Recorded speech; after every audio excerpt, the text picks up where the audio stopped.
Sean todos muy bienvenidos. Buenos días otra vez a los que fueron llegando poco a poco. Esta mañana tenemos el gran privilegio, el gran honor de ir a las Escrituras para terminar un ciclo que comenzamos hace 6 semanas atrás, a donde comenzamos a estudiar los Yo Soy de Jesús. Cuando empezamos a estudiar los Yo Soy de Jesús, dijimos que era más una enseñanza que una predicación.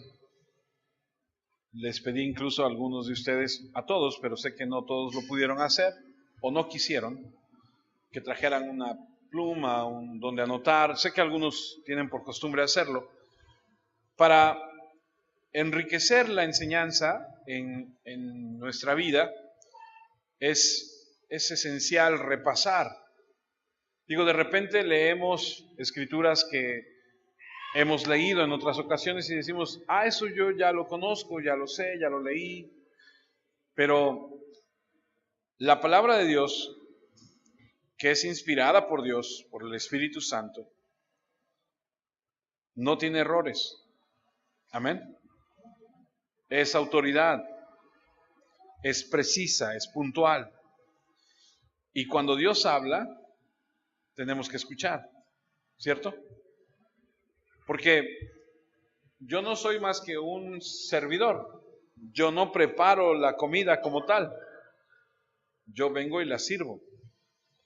La comida como tal viene del Señor. El alimento espiritual que usted ingiere cada vez que estamos aquí juntos procede de Él. Y la Biblia enseña que toda buena dádiva y todo don perfecto desciende de lo alto, del Padre de las luces, ¿cierto? Y eso es lo que Él nos da. Alimento, cosa buena, cosa rica en nutrientes para nuestra vida. Pero muchos de nosotros tenemos por costumbre, cuando nuestra mamá nos decía, en el caso de aquellos que podemos recordar, cómete este plato de verduras, y decíamos, no mamá, eso no me gusta. O las lentejas, o el guisado que nos haya preparado mamá. Yo me acuerdo que nos daba una cosa que se llamaba emulsión de Scott. No sé si algunos de ustedes lo probaron. La cosa más horrenda que existe sobre la faz de la tierra.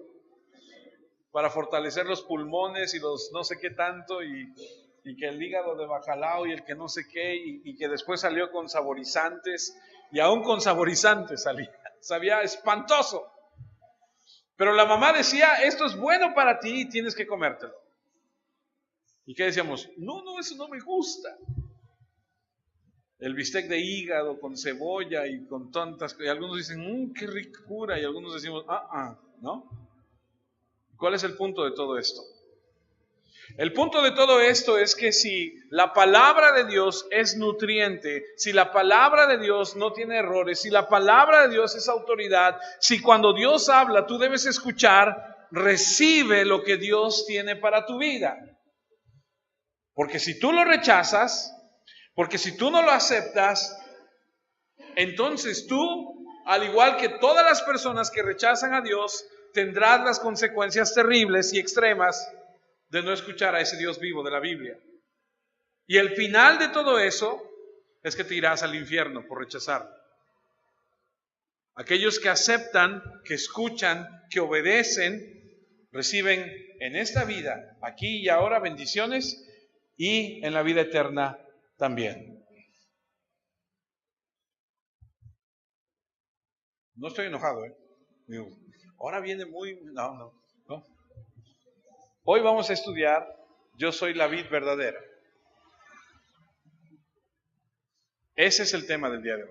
Y con esto cerramos el ciclo de la enseñanza de los Yo soy de Jesús. Ahora, el contexto a donde vamos a introducirnos a estudiar el día de hoy es el jueves en la noche en el aposento alto, a donde Jesucristo está solamente con los 12 discípulos. No hay más. No hay otra gente. Estas palabras fueron dirigidas solamente a estos 12 que están reunidos en ese lugar apartado, a donde el Señor les ha estado contando durante toda la velada cosas extraordinarias, maravillosas, dándole promesas. La noche empieza a avanzar.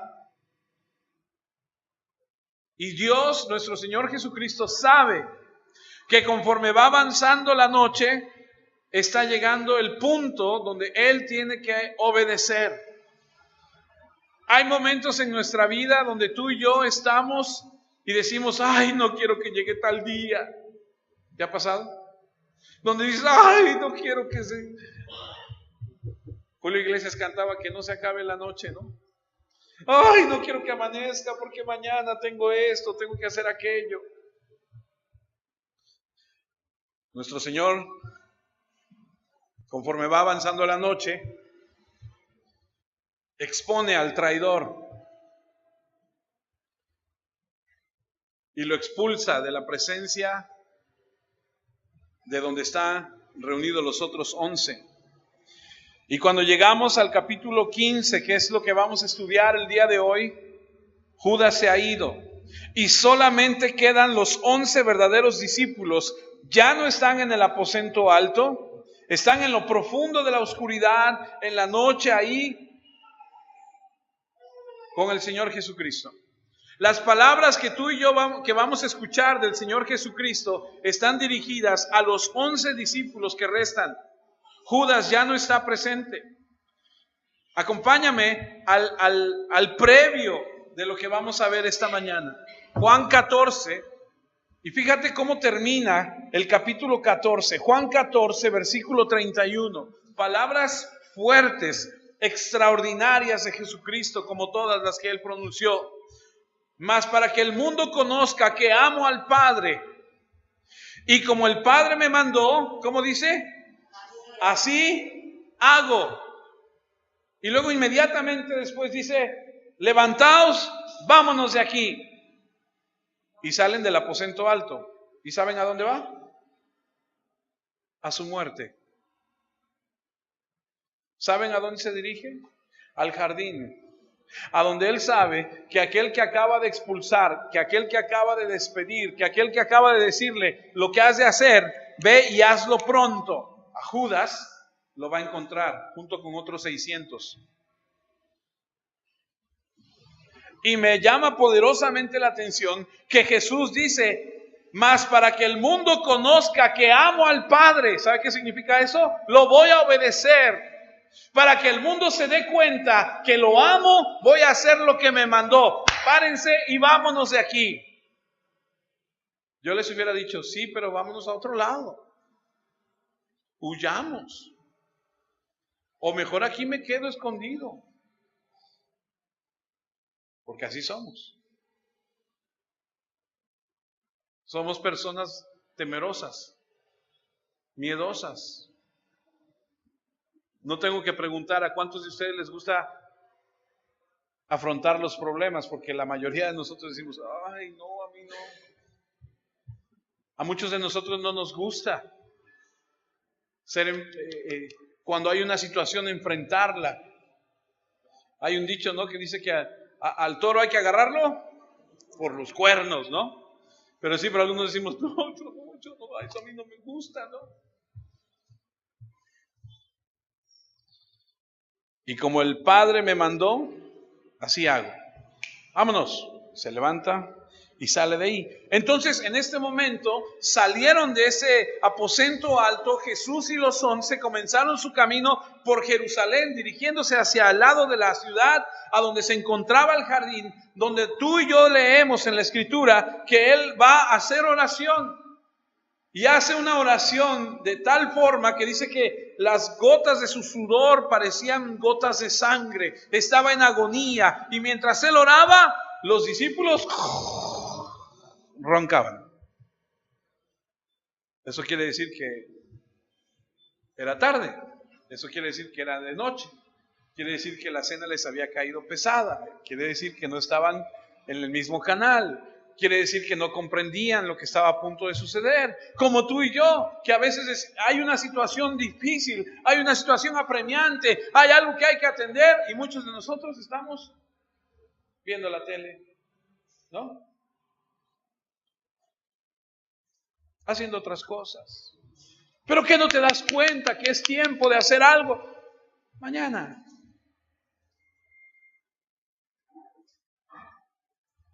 Y se quedan dormidos. A este jardín vendría Judas con otros 600 soldados y los líderes judíos para arrestar a Jesús.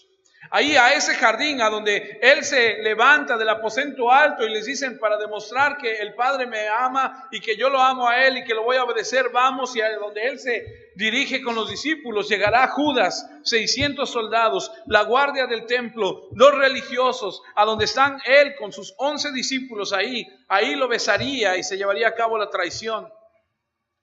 Y al día siguiente él sería llevado a la cruz. Así que sale del aposento alto, camina a través de la oscuridad de la ciudad y mientras continúa caminando, mientras llega ahí, se registran los hechos de este extraordinario sermón que les da Jesús a los discípulos. Los primeros 8 versículos de Juan 15 es lo que vamos a estudiar. Acompáñame a Juan 15. Juan 15, versículo 1 dice, yo soy la vid verdadera. Acabamos de leer Juan 14, 31, donde dice, vámonos de aquí. Y él va en camino a donde va a ser arrestado, donde va a producir la traición del beso de Judas. Pero ahí en Juan 15, mientras él va, él habla con los 11 y les dice, yo soy la vid verdadera y mi Padre es el labrador. Todo pámpano que en mí no lleva fruto lo quitará y todo aquel que lleva fruto lo limpiará para que lleve más fruto.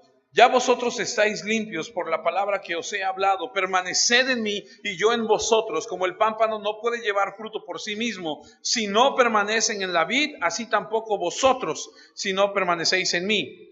Yo soy la vid, vosotros los pámpanos, el que permanece en mí y yo en él, este lleva mucho fruto, porque separados de mí nada podéis hacer.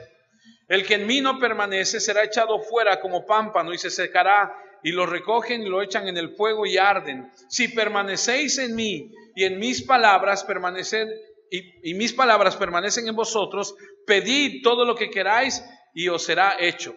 En esto es glorificado mi Padre, en que llevéis mucho fruto, y así seáis mis discípulos. El punto de esta analogía trata de una vid, unas ramas, de unos frutos y de un labrador que limpia esa vid.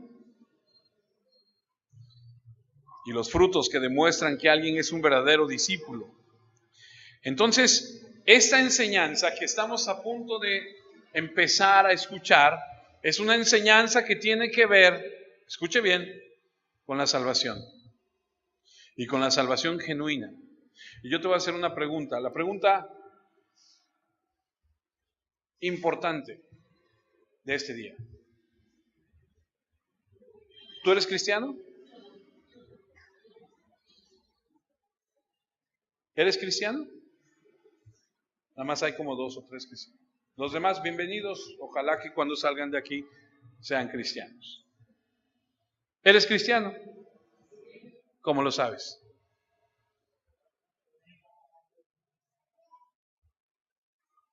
Yo te pregunto, ¿tú eres cristiano? Sí. ¿Cómo lo sabes? ¿Cómo sabes que eres un verdadero discípulo? ¿Cómo sabes que si mueres el día de hoy vas a ir al cielo? ¿Cómo sabes que escaparás del infierno? Porque nada es más importante que eso. Porque mucha gente se preocupa por lo que hace en esta tierra. Mucha gente se preocupa por lo que alcanza a tener. Yo quiero tener una casa, yo quiero tener un carro, yo quiero que mis hijos estudien, yo quiero viajar, yo quiero ahorrar, yo quiero tener lo que nunca tuve de niño, etcétera, etcétera, etcétera. Pero eso no es lo más importante. En esta vida, en esta tierra, lo más importante es que tú te prepares para una eternidad. Y yo te pregunto, ¿tú vas a ir al cielo? ¿Cómo sabes? ¿Cómo sabes que eres un verdadero discípulo? En esta enseñanza de esta mañana vemos la naturaleza de Cristo, la esencia de Cristo. En el versículo 1 Él dice, yo soy la vid verdadera. Y en el versículo 5 dice, yo soy la vid. Esto es como un recalco de la deidad de Jesucristo por el verbo yo soy. Lo hemos dicho durante todo este estudio. 6 semanas les he enseñado que Jesús dijo, yo soy la puerta, yo soy el pan, yo soy esto, yo soy el otro. ¿De dónde sale eso? Acompáñame a Éxodo. Éxodo capítulo 3, versículo 13. Éxodo capítulo 3, versículo 13 nos narra el momento en el que este hombre llamado Moisés, criado en Egipto, hijo de hebreos, criado por la hija del faraón, ahora en el desierto como pastor, se encuentra. El contexto de esto es que él está y ve ahí en el desierto algo que arde pero que no se consume, se acerca, escucha una voz, se quita las sandalias porque la indicación es, estás en un lugar santo, empieza un diálogo con Dios. Y cuando llegamos al versículo 13 de Éxodo 3, dice, dijo Moisés a Dios, he aquí que llego yo a los hijos de Israel y les digo, el Dios de vuestros padres me ha enviado a vosotros. Le está dando una comisión que vaya de regreso a Egipto. Si ellos me preguntaren cuál es su nombre, ¿qué les responderé? Versículo 14. Y respondió Dios a Moisés, yo soy el que soy. Eso es lo que les vas a decir. Y dijo, así dirás a los hijos de Israel, yo soy, me envió a vosotros. De ahí, de ese nombre, es que Jesucristo toma el yo soy, el buen pastor. Yo soy la vid verdadera. Yo soy la puerta. Yo soy el camino, la verdad y la vida. Yo soy la resurrección y la vida. De ahí, y Él lo que hace es declarar que Él es Dios. Y a lo largo de su predicación, enseñanza, sanidad, ministerio de discipulado, Jesús continuamente declara que Él es Dios. Él dijo cosas como, mi Padre está trabajando hasta ahora y yo mismo estoy trabajando. Y en un contexto de discusión sobre el sábado, Él les recuerda a la gente que lo escucha que el sábado no se aplica a Dios porque Dios está trabajando todo el tiempo, y que el sábado en realidad tampoco se aplicaba a Él porque Él era Dios. Y los judíos, por supuesto, estaban muy molestos que Él dijera eso, porque ellos sabían esta afirmación. Mire lo que dice Juan 5:18. Vamos a ver un ejemplo. Juan 5:18. Y estamos estableciendo todo esto para entender que Jesús tiene toda la autoridad para decir, yo soy.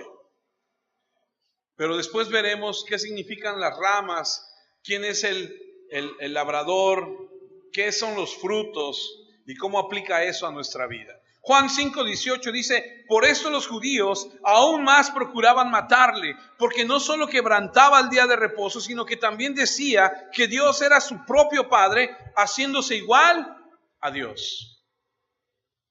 Ahí mismo en Juan 5, ahora vamos al 54.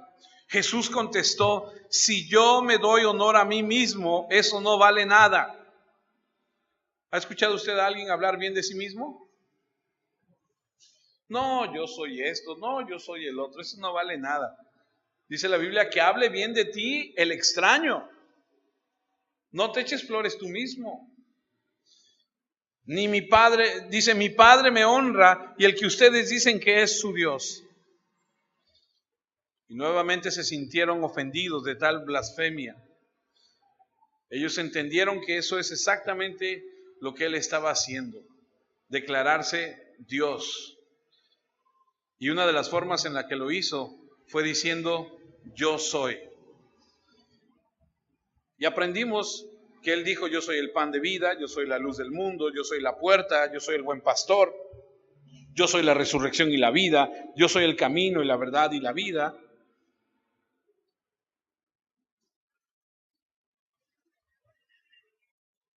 Y Él les dijo, yo soy Dios. Es más, yo estoy antes que Abraham. Dice ahí en Juan 5:58, Jesús les dijo, de cierto os digo, antes que Abraham fuese, ¿qué? Yo soy.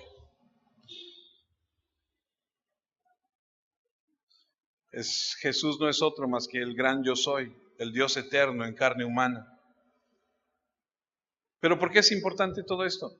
¿Por qué es importante establecer que Jesús es el yo soy? ¿Por qué es tan importante para tu vida que tú sepas que Jesús es el yo soy?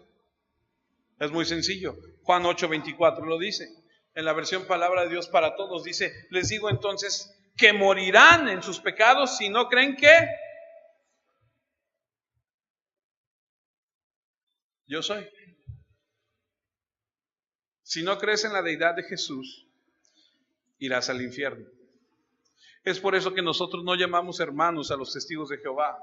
Es por eso que nosotros no llamamos hermanos a los mormones. Porque ellos no creen que Jesucristo sea Dios.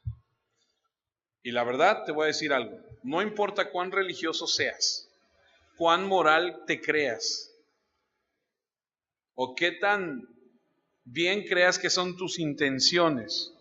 Si no crees que Jesús es Dios, irás al infierno. Si crees que Él es otro ser creado de cualquier tipo, no importa cuán noble o santo tú te creas, te irás al infierno, morirás en tus pecados, porque significa que morirás sin perdón. Y la pena es el castigo eterno.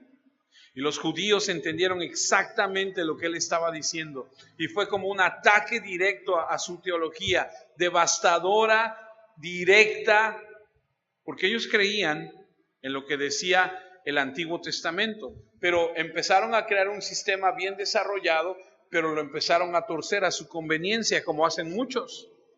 Y entonces Jesús viene y ataca su teología y les dice, están mal, la comprensión que ustedes tienen de la ley, la perspectiva que tienen sobre las obras, la fe, la gracia, está muy mal. Atacó su teología y entonces empezó a crear en ellos un sentimiento de odio, de rechazo, a tal punto que cuando ellos escucharon que él decía, yo soy, decían, no, pues ya de plano, ya, ¿qué quiere? Y dijeron, hay que acabarlo. Y por esa razón es que Dios destinó que lo llevaran a la cruz. Y aquí estamos aquí en esa noche final.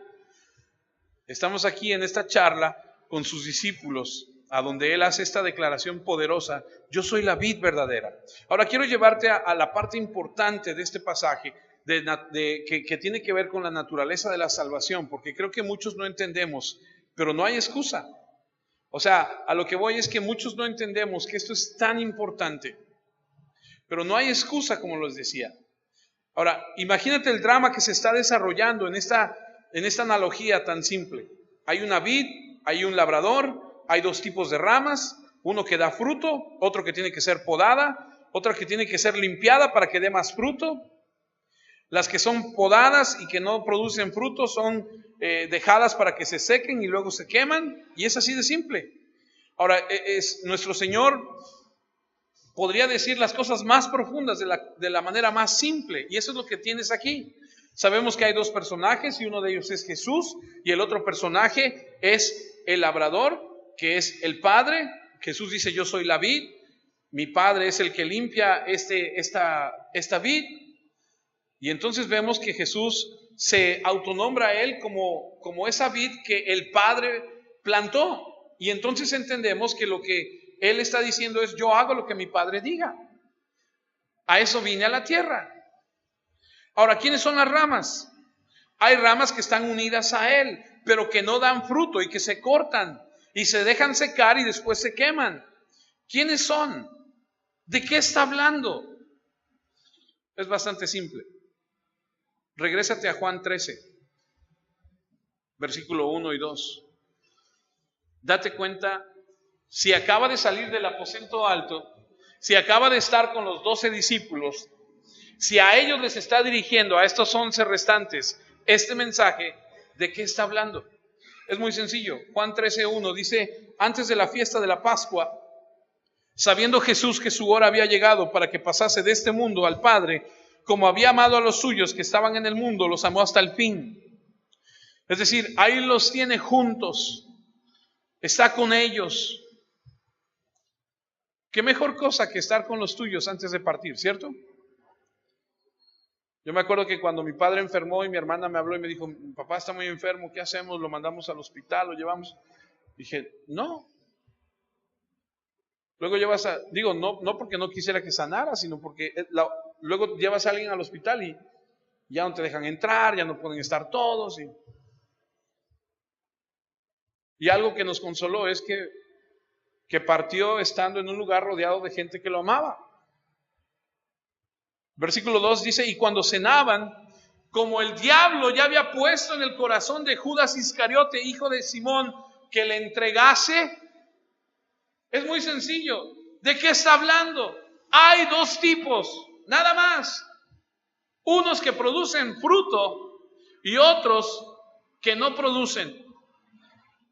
En mexicano es como decir, vacas que no dan leche, ¿no? Esto no da nada. Realmente no creo que haya mucho misterio sobre las dos ramas. Acaba de salir del aposento alto, como le dije. El drama que tienes ahí es que cuando ellos estuvieron ahí, él habló de que entre los que están ahí hay alguien que lo va a traicionar. Y entonces todo el mundo empieza, ¿seré yo? ¿Yo? Señor, ¿soy yo? Y empieza él, ¿seré yo? Y entonces él aclara el punto. Y la idea se aclara cuando descubren que es Judas. Ahora, piensa conmigo por un momento. Han estado con Judas 3 años, día y noche. No había nada que de manera manifiesta, que de manera obvia en la vida, en el carácter, en el comportamiento de Judas, lo hubiera distinguido como un falso discípulo. Estaban visiblemente apegados a Jesús. Iba Jesús para allá, lo seguían. Iba para acá, lo seguían. Se sentaba, se sentaban. Se paraba, se paraban. Vamos para allá y ahí. Lo seguían para todos lados. Y visiblemente no se notaba. Es como ahorita. Si tú volteas a ver a alguien, voltea a verlo. Si tú volteas a ver a las personas que están aquí, ¿puedes distinguir quién es un verdadero cristiano y quién no? No, ¿verdad? Puedes distinguir los que se están durmiendo, ¿no? Porque tienen cara así como de, ¿no?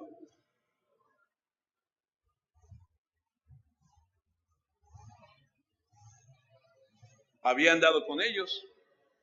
Es más, no había razón por la que pudieran desconfiar de él. Parecía como todos los demás, hacía todo lo que los demás hacían. Pero claro, hay dos tipos de personas en esa habitación esa noche: los que daban frutos y el que no. Pero permanecían unidos a la vid, aunque este estaba seco. Algunas personas toman este pasaje y han dicho, esa es una prueba de que puedes estar en Cristo, puedes estar apegado a Él y puedes perder tu salvación, pero la Biblia no enseña eso. Las palabras de nuestro Señor Jesús en el Evangelio de Juan nos enseñaron de manera muy explícita: mis ovejas escuchan mi voz y me siguen. Las conozco y ellas me siguen. Les doy vida eterna y nunca perecerán. Nadie las podrá arrebatar de mi mano. La salvación no se pierde, amados hermanos, siempre y cuando seas un verdadero cristiano. Porque puedes aparentar ser cristiano, tener toda tu vida aquí. Dice Jesús que el Padre le ha dado a Él y que nadie se las va a poder quitar. Dice Juan 6, acompáñeme a Juan 6. Juan 6, versículo 39. El que me envió no quiere que pierda a ninguna de las que me ha dado, sino que lo resucite en el día final. Porque eso es lo que mi Padre quiere, que todo el que vea al Hijo y crea en Él tenga vida eterna, y yo lo resucite en el día final. Ahora escuchen, esto no está hablando de creyentes que de repente se cortan y se tiran al infierno. Esto es hablar de personas que están unidas, pero que no hay vida ahí porque no hay fruto.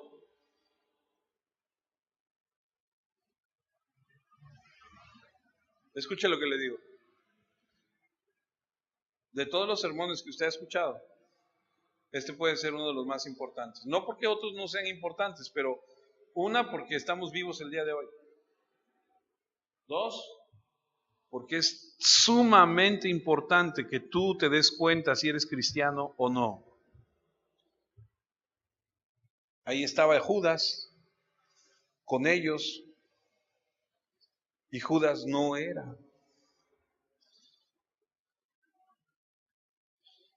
A las pocas horas Judas iba a manifestar realmente lo que él era, y la Biblia habla de estas personas como apóstatas, desertores.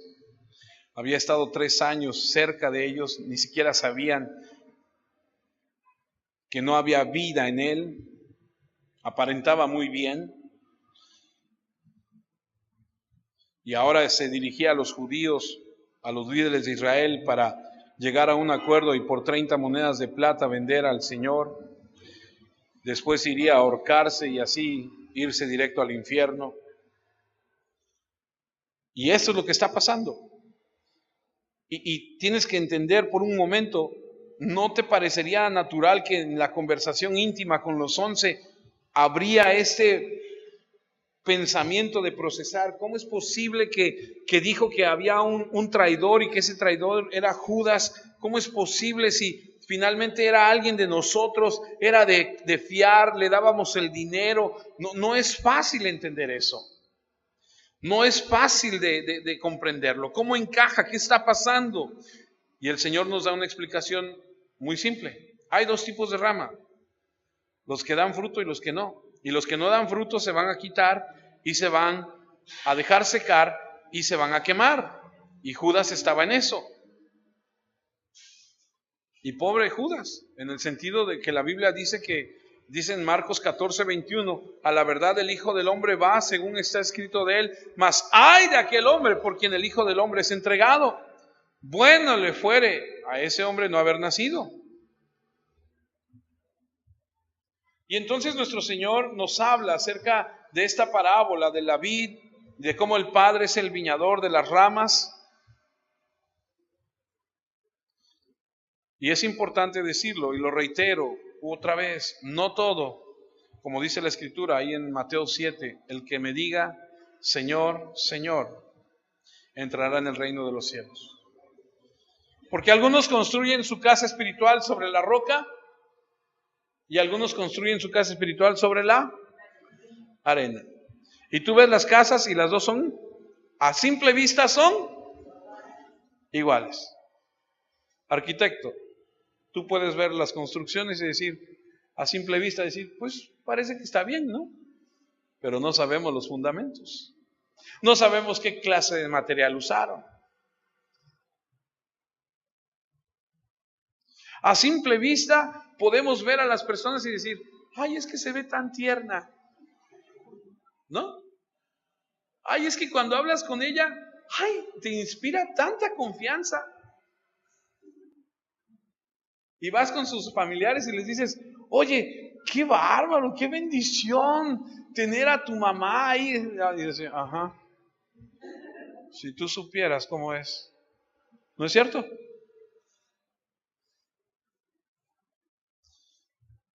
Hay ramas secas sin fruto que parecen ramas verdaderas. Juan 15:1, yo soy la vid verdadera y mi Padre es el labrador. Él eligió a sí mismo verse como una vid porque representa muchas cosas. La vid es humilde, se nutre de la tierra. Si usted sabe un poquito de esto, si a la vid no se le coloca un puntal para que la enramada crezca y esté, digamos, suspendida, si no se le coloca algo, crecería sobre la tierra, correría sobre la tierra.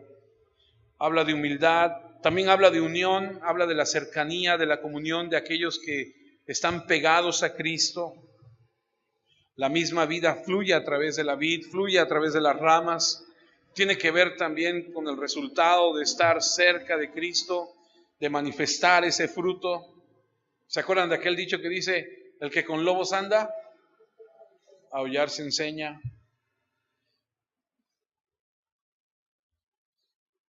Habla también de ser fructífero, de dar fruto. Enseña también de la dependencia, porque dice, sin mí nada podéis hacer. Destaca la pertenencia, si estás conectado, perteneces. Y creo que todo eso es verdad, pero hay una razón mucho más importante, porque Él dice, o por la razón por la que Él dice, yo soy la vid verdadera. Y cuando resalta verdadera, resalta entonces que hay una que no es verdad, ¿cierto? Porque si alguien dice, esta es la verdad, quiere decir que hay una mentira, ¿sí? Había una vid corrupta, degenerada, infructuosa, vacía. ¿Quién es esa vid? Esa vid es Israel, el pueblo judío. En el Antiguo Testamento, en Isaías 5, si usted tiene Biblia, acompáñeme. El Señor enseña en Isaías 5, versículo 1, lo siguiente: ahora cantaré por mi amado el cantar de mi amado a su viña. Tenía mi amado una viña en una ladera fértil. La había cercado y despedregado y plantado de vides escogidas. Había edificado en medio de ella una torre y hecho también en ella un lagar. ¿Sabe lo que es un lagar? Es a donde se aplastaban las uvas para sacar el vino. Y esperaba que diese uvas, y dio uvas silvestres. Ahora pues, vecinos de Jerusalén y varones de Judá, juzgad ahora entre mí y mi viña. ¿Qué más se podía hacer a mi viña que yo no haya hecho en ella?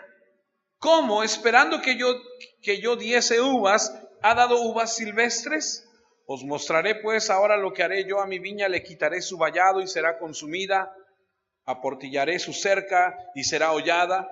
Haré que quede desierta, no será podada ni cavada, y crecerán el cardo y los espinos, y aun a las nubes mandaré que no derramen lluvias sobre ella. Ciertamente la viña de Jehová de los ejércitos es la casa de Israel, y los hombres de Judá, planta deliciosa suya. Esperaba juicio, y he aquí vileza; justicia, y he aquí clamor. Y entonces, cuando tú escuchas que Jesús dice, yo soy la vid verdadera, dice, hay otra vid que no es la verdad. Y esa otra vid es el pueblo de Israel. ¿Y por qué es tan importante para nosotros? Porque mucha gente dice, yo soy judío, yo soy salvo. Escucha, tú no puedes decir, yo voy a una iglesia y ya.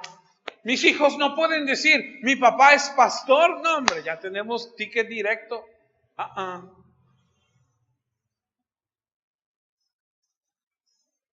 Uno de mis tíos que ya murió me decía, no, hombre, yo ya tengo pase directo. Tengo un sobrino que es sacerdote católico y uno que es pastor evangélico. No, hombre, tengo pase directo. Sí, pero al infierno.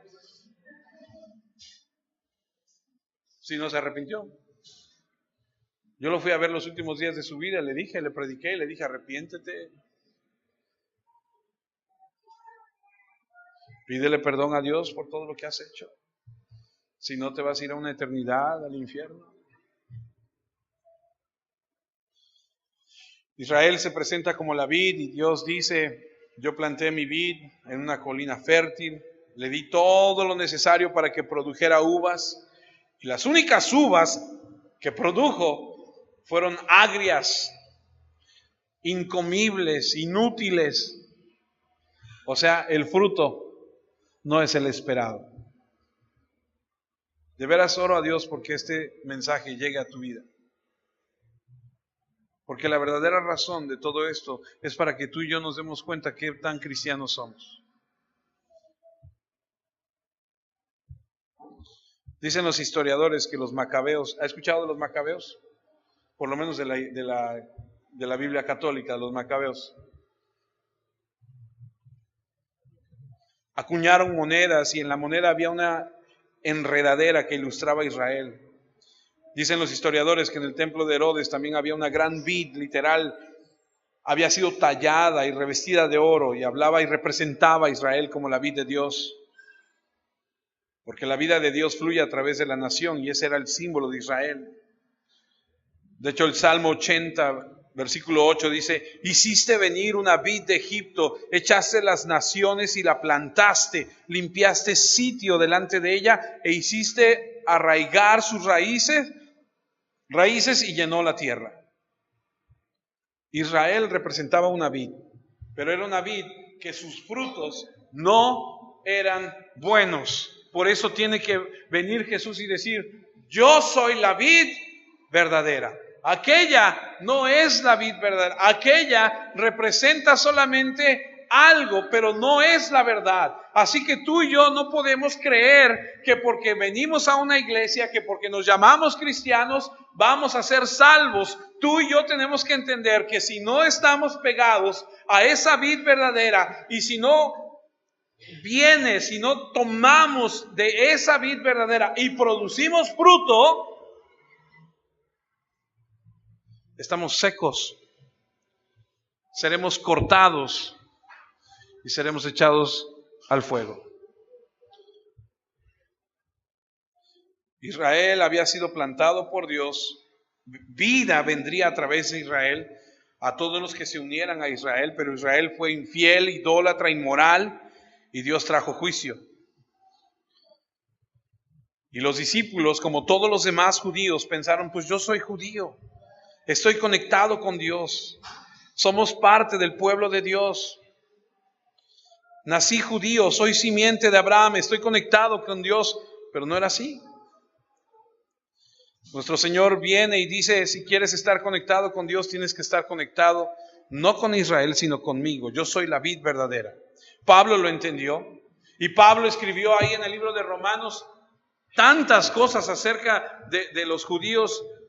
Tienen el privilegio, tienen tantas cosas, pero no conocen a Dios, están alejados de la vid verdadera. Pablo escribió: no todo Israel es Israel. ¿Qué quiere decir eso? Pues que no todos los que dicen serlo son. Cristo es la vid verdadera. Él es la luz verdadera, el pan verdadero. Hay tantas enredaderas falsas.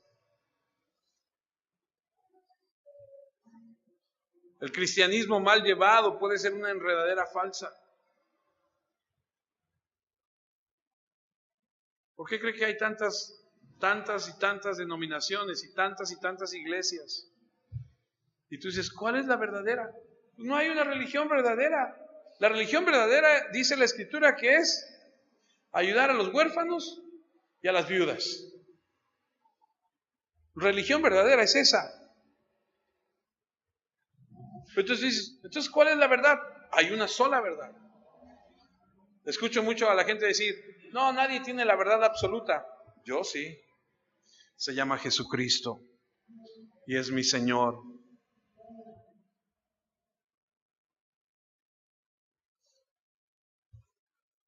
Isaías dice que Israel es como una vid que se ha vuelto salvaje. Jeremías dice que Israel se ha convertido en una planta degenerada, en una enredadera extraña.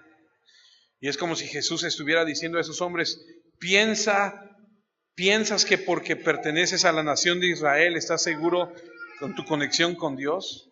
¿Crees que solo porque eres judío y miembro de esa raza elegida estás conectado a la bendición de Dios? Si yo soy la vid verdadera. Eso me lleva a pensar un poquito con los católicos. Yo he escuchado católicos que dicen: yo me voy a ir al cielo. ¿Y por qué piensas que te vas a ir al cielo? Porque soy católico. Y ellos piensan que simplemente por haber nacido católicos tienen su entrada al cielo. Y ya. Dime tú, ¿dónde dice eso aquí? Ahora, el segundo personaje de lo que estamos leyendo es el labrador. Cuando dice: mi padre es el labrador y cuida la vid.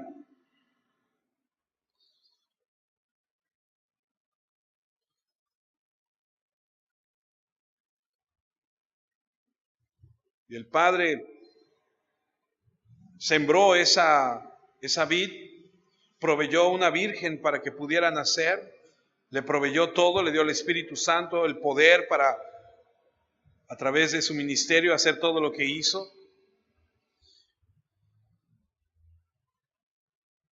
Y mira lo que hace el labrador, Juan 15:2. Todo pámpano que en mí no lleva fruto lo quitará, y todo aquel que lleva fruto lo limpiará para que lleve más fruto.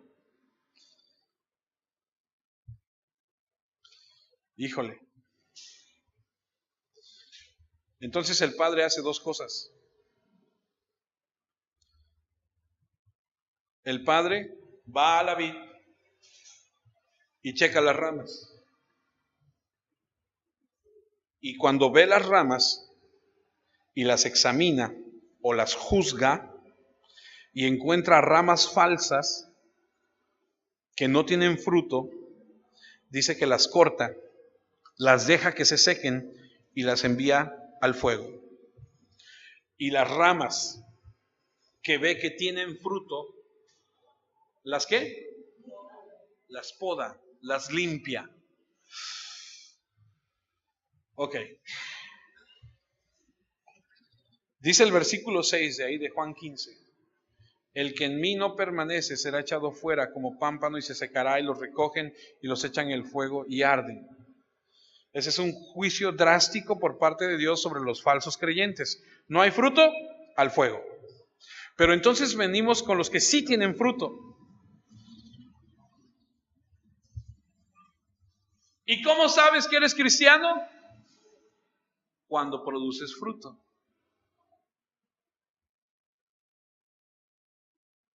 ¿Cómo sabes que tú vas por el buen camino de tu cristianismo? Cuando viene alguien y te dice algo, y la manera en la que tú respondes, y la manera en la que tú reaccionas, y en la manera en que tú piensas, glorifica a Dios, ¿o no? Por sus frutos los conoceréis. ¿Qué es el fruto?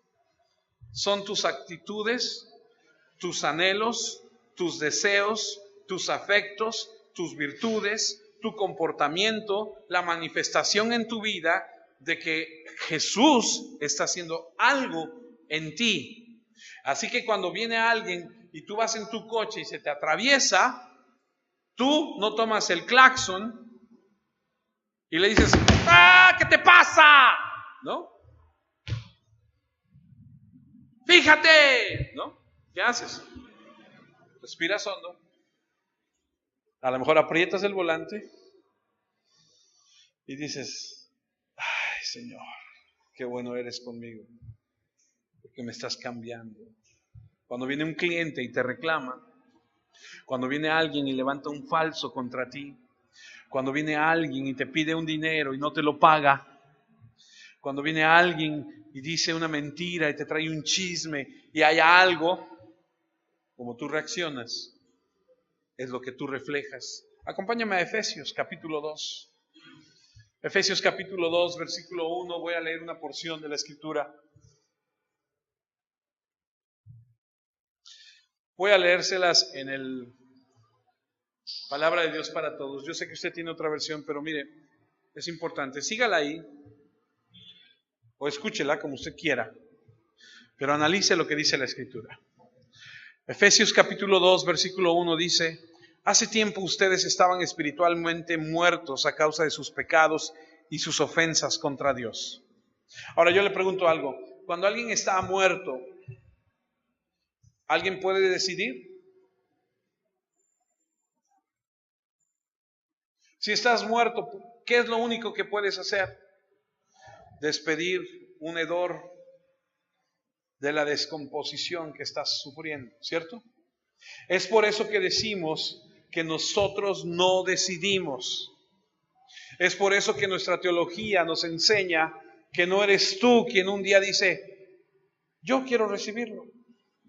Es por eso que decimos que no es como si cada domingo Dios dijera, ay, ojalá que este domingo Oscar no se duerma y acepte la palabra.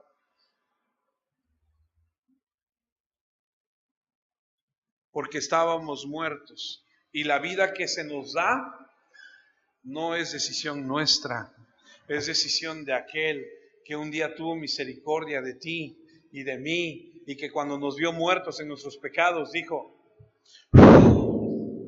vida, despierta, es para ti. Versículo 2. Antes vivían pecando igual que todo el mundo y se dejaban guiar por lo que gobierna las fuerzas de maldad que están en el aire y que todavía actúa por medio de los que desobedecen a Dios. Todos nosotros vivíamos así. ¿Cuándo? Antes. Nuestra forma de vida era complacer los deseos perversos de nuestra naturaleza carnal. Hacíamos cualquier cosa que la naturaleza carnal deseara o que la mente pudiera imaginar. Tal como los demás, merecíamos que Dios nos castigara con su enojo. Pero la gran compasión de Dios es muy grande y Él nos amó con un inmenso amor. Estábamos muertos espiritualmente a causa de nuestras ofensas contra Dios, pero Él nos dio vida al unirnos con Jesucristo. Fíjense ustedes, fueron salvos solo gracias a la generosidad de Dios. Él nos levantó de la muerte junto con Cristo y nos sentó junto a Él en el cielo. Nos hizo esto para mostrar en el futuro su inmensa generosidad, siendo bondadoso con nosotros a través de Jesucristo. Ustedes fueron salvos gracias a la generosidad de Dios porque tuvieron fe. No se salvaron a sí mismos. Su salvación fue un regalo de Dios. La salvación no es algo que ustedes hayan conseguido, pues nadie, dice, puede salvarse a sí mismo. Nosotros somos obra de Dios, creados en Jesucristo para realizar las obras que Dios ya planeó de antemano para que nos ocupáramos de ellas. O sea que Dios nos salvó para que anduviéramos en buenas obras. No para que fueras un cristiano gruñón, no para que fueras un cristiano amargo, no para que fueras un cristiano insensible. Juan 15:8 dice: en esto es glorificado mi Padre, en que llevéis mucho fruto y seáis así mis discípulos. ¿Qué dice Santiago acerca de la fe sin obras? ¿Es qué? Una fe muerta. Hay mucha gente que dice: yo creo. Pues sí, los demonios también creen. Y ellos tiemblan. Tú le preguntas a la gente: ¿tienes fe? Ah, sí, yo tengo. Pero la gente tiene fe en muchas cosas. Ahora que estamos pasando por una situación, mi familia y yo, mucha gente se me ha acercado y me dice: no, mira, si tú vieras, no, qué bueno es este té. No, el té de la hoja de guanábana es buenísimo. ¿Le tienes fe a eso? Le tengo una fe al té de pelos de elote. Tengo una fe a la cáscara de piña. ¿Lo has escuchado? No, hombre, si tú agarras un limón y lo pones ahí al fuego y luego lo hierves y luego le echas esto y luego echas... No, hombre, es buenísimo. Le tiene una fe a todo. Pero la fe sin obras es una fe muerta. Así que no me vengas a decir que tú tienes fe en Cristo y que eres cristiano porque tienes fe nada más. Porque el verdadero cristiano tiene que llevar obras. Otra vez, Mateo 7. Por sus frutos los conoceréis. A un árbol de mango lo reconoces porque te paras debajo de él y le ves ¿qué? El fruto, el mango. Pues tú te paras debajo de un árbol y le dices: ¿y este qué es? No sabe. No se le ven los frutos. Por eso, cuando viene la gente aquí, usted lo ha visto, viene mucha gente los domingos y vienen con su carita, hasta traen su Biblia. Usted es el pastor. Ya desde que me dicen: usted es el pastor, digo: sí, yo soy el pastor. ¿Qué se le ofrece? Ay, mire, lo que pasa es que, hermano, Dios lo bendiga antes que otra cosa. Dios lo bendiga. A Él la gloria. A su pueblo la victoria. Fíjese, hermano, que vamos de paso y nos robaron. Ay, usted sabe cómo es el hombre de malo. Maldito el hombre que confía. Y te recitan versículos. ¿Qué nos hizo aquel allá? Que le robaron y que le hicieron y que él conoce a no sé quién y nos da nombres y todo. Y ahí estamos nosotros, pobre hombre. ¿Cuánto traes? Vamos. Dale, vamos a darle. Al otro día nos lo encontramos en el centro bien borracho. Claro, no todo el que dice ser lo es.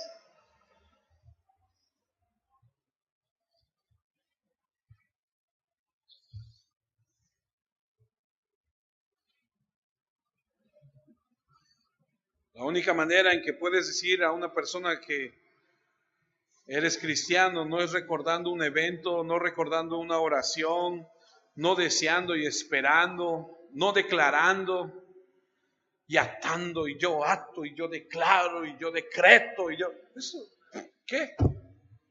Dime, ¿tú quién eres para hacer eso? Yo no me atrevo a decirle, yo te bendigo. ¿Yo quién soy para bendecirte? ¿Quién es el que bendice? Sino el Padre del cielo. Yo puedo decirte que el Señor derrame su bendición sobre ti, eso sí. Pero que yo diga, oh, yo te bendigo. ¿Yo quién soy? Mis palabras, ¿qué poder pueden tener? ¿De dónde viene la autoridad? Sino de la palabra de quién? De Dios, no de mí, no lo que yo desee, hermano. El fruto de justicia se manifiesta.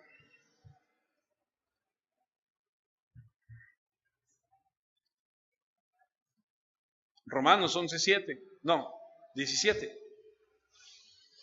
Romanos 11:17.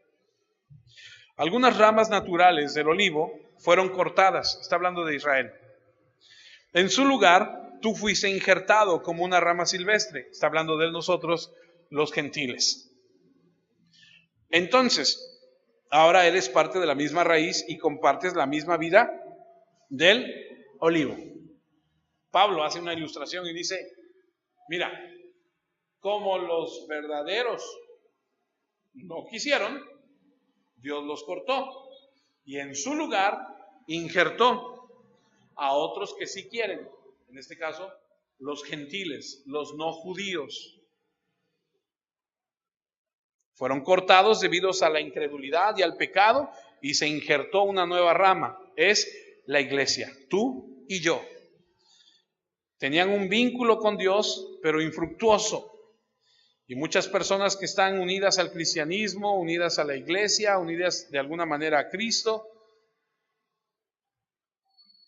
creen que por estar, que por ir, que por escuchar, pero la verdad, el tiempo va a sacar a la luz todo.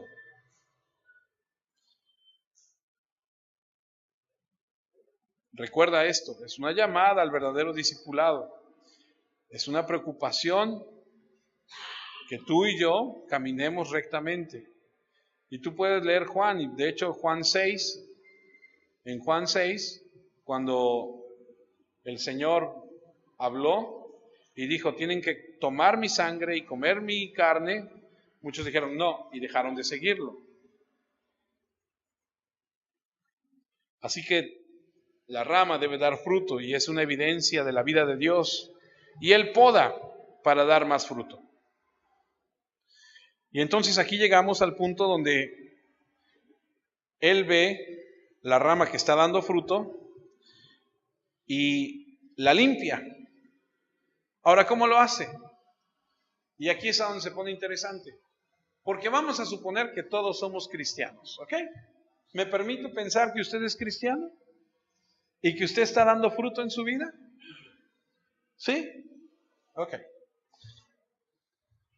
Ya Dios nos revisó y dijo, todos los que están aquí son cristianos y están dando fruto. Porque si no eres cristiano te van a cortar y te van a mandar al infierno. Pero todos los que estamos aquí somos cristianos, ¿ok? Y entonces ahora viene lo interesante. Porque entonces dice que el labrador la va a limpiar. ¿Y cómo lo hace?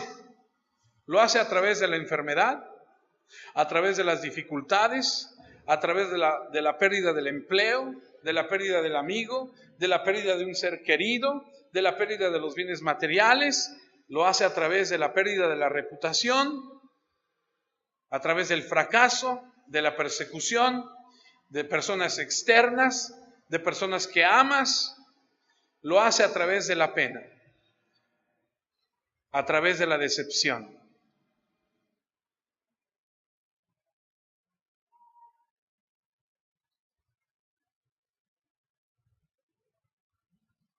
Duele. Podría ser extremadamente doloroso emocionalmente, pero Dios permite problemas en nuestras vidas para que demos más fruto.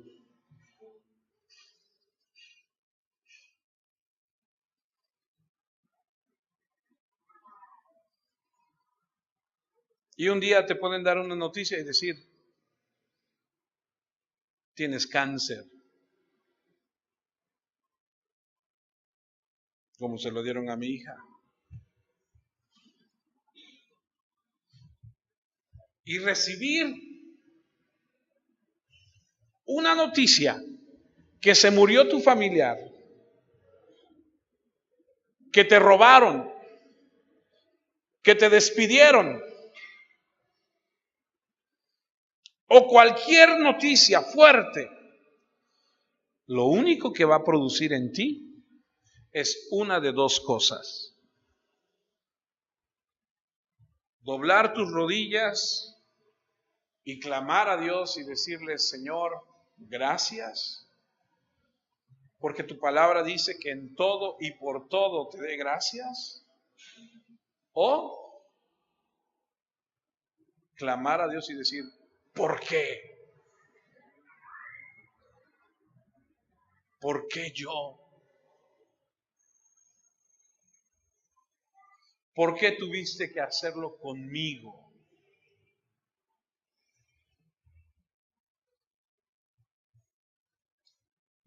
Segunda de Corintios 2:10 dice, por lo cual, por amor a Cristo, me gozo en las debilidades, en afrentas, en necesidades, en persecuciones, en angustias, porque cuando soy débil, entonces soy fuerte.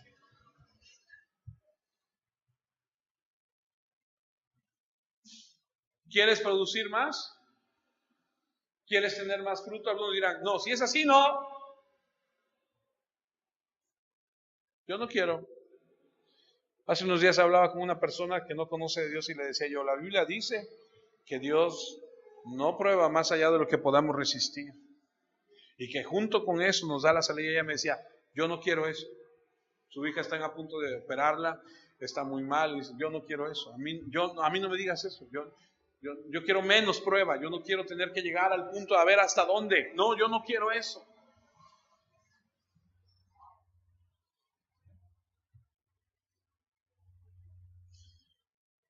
Y cuando tú vas a Santiago 1, 2 y lees, hermanos míos, alégrense cuando tengan que enfrentar diversas dificultades, tú dices, no.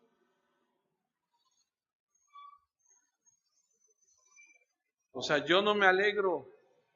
Mi carne no se alegra de que el diagnóstico de uno de mis hijos diga que tiene cáncer. Yo no me alegro. En mi carne digo, no. Pero entonces empiezo a leer, ustedes ya saben que así se pone a prueba su fe y eso los hará más pacientes. Ahora bien, la paciencia debe alcanzar la meta de hacerlos completamente maduros y mantenerlos sin defecto. Si a alguno de ustedes le falta sabiduría, pídasela a Dios y Él se la dará. Dios es generoso y nos da todo con agrado. Y entonces digo, sí, Señor, dame sabiduría porque no puedo. Sí, Señor, ayúdame a resistir.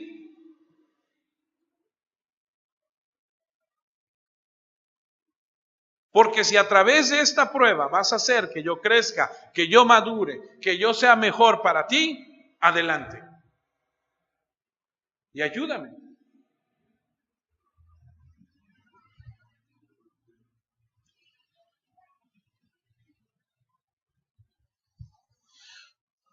Pedro dice que después de haber sufrido un poco, el Señor nos hará perfectos, y es verdad.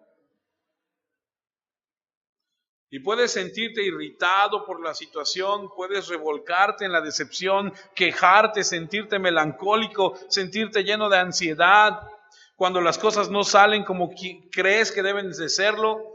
O puedes mirar hacia el cielo y levantar tus manos y decir: Dios, gracias porque estás trabajando en mí para producir más fruto.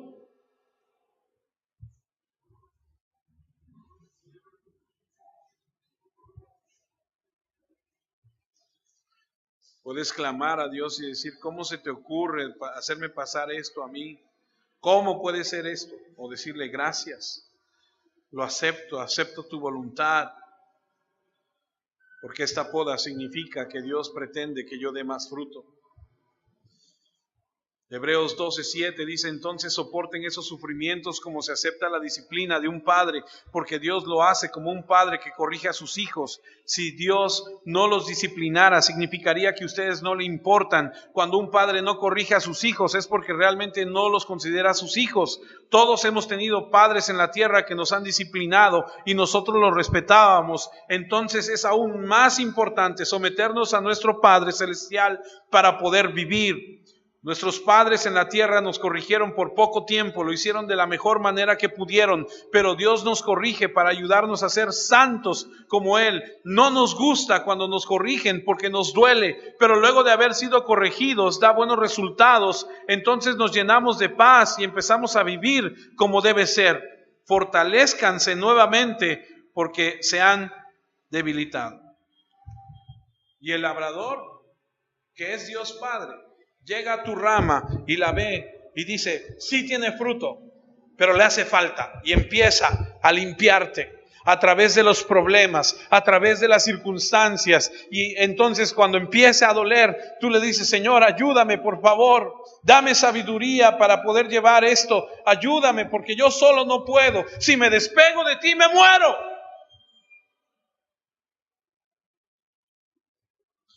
Juan 15:3 dice: ya vosotros estáis limpios. Ya nos limpió. ¿Cómo? Por la palabra que os he hablado. ¿De dónde viene la fe? Por escuchar la palabra de Dios. Fuiste salvo creyendo la palabra. Fue la palabra que hizo su trabajo en ti. Fue por la palabra de verdad. Serás podado y encontrarás en la palabra esa limpieza, porque la aflicción es cosa de todos los días, amados hermanos. Porque cuando no se enferma uno, se muere otro. Hay gente que, y usted lo sabe, y todos conocemos a alguien que le han matado, a alguien que le han secuestrado, que le han extorsionado, que le han hecho. Estamos en medio de un mundo malvado. Y si usted cree que el mundo va a cambiar, usted está equivocado. La Biblia dice que va de peor en peor. Y va a llegar el momento donde Dios diga: hasta aquí, se acabó. Así que agradezca cada día, agradezca cada momento. Así que si usted está peleado con alguien, usted aproveche y diga: esto no es muy cristiano, yo tengo que cambiar mi manera, tengo que pedir perdón, tengo que mostrar a Cristo. Arrepiéntase. Hebreos 4:12 dice: porque la palabra de Dios es viva y eficaz y más cortante que toda espada de dos filos, y penetra hasta partir el alma y el espíritu, las coyunturas y los tuétanos, y discierne los pensamientos y las intenciones del corazón. El Padre utiliza las diversas situaciones que vivimos y a través de su palabra Él nos poda, nos limpia. Él permite todo lo que estamos viviendo y todo lo que pasamos con la intención de hacernos crecer. Y cuando estás en medio de esa situación tan difícil, tú tienes que ir a la palabra y tienes que tomar la palabra de Dios para tu vida. ¿Para qué? Para que des más fruto. Y cuanto más conoces la palabra, más amas la palabra, mejor reaccionas ante las pruebas. Creo que en esta iglesia amamos a la palabra de Dios, la conocemos, confiamos, queremos que haga su trabajo, nos sometemos a esa poda, le decimos: sí, Señor, pues si ha de doler, que duela. pero queremos dar más fruto. Pero invariablemente algunos serán cortados y echados al lago de fuego porque no están dando fruto. Espero que todos los que estamos aquí demos fruto, porque si no estamos en una situación muy peligrosa. Por eso te decía que este puede ser el mensaje que cambie tu vida. Si tú reconoces que no estás dando fruto, que solamente estás jugando con Dios, arrepiéntete, asegúrate de rendir tu corazón a Dios, porque si no serás cortado y echado al fuego. Señor, quiero darte gracias por tu palabra. Quiero agradecerte porque ciertamente sin ti nada somos. La obra la haces tú, Señor. Yo solamente he servido la comida. Quien nutre, quien hace crecer, quien hace madurar, eres tú. Aquí están tus ovejas, Señor. Tú eres quien convence de pecado, tú eres quien convence de maldad, tú eres quien convence y trae a las vidas de cada una de las personas que escucha la verdad, la libertad para vivir una vida diferente. Te doy gracias porque sé que tu palabra dice que no vuelve vacía. Pero no vuelve vacía en la vida de aquellos que realmente la aceptan. Pero produce fruto en aquellos que realmente están, Señor, dispuestos. Pero en aquellos, Señor, que vienen solamente y no están produciendo fruto, en ellos no hay efecto. Perdónanos si nuestra actitud ha sido equivocada. Perdónanos si hemos sido endurecidos, si hemos sido, Señor, fríos, si hemos sido tibios. Perdónanos y enséñanos a cambiar.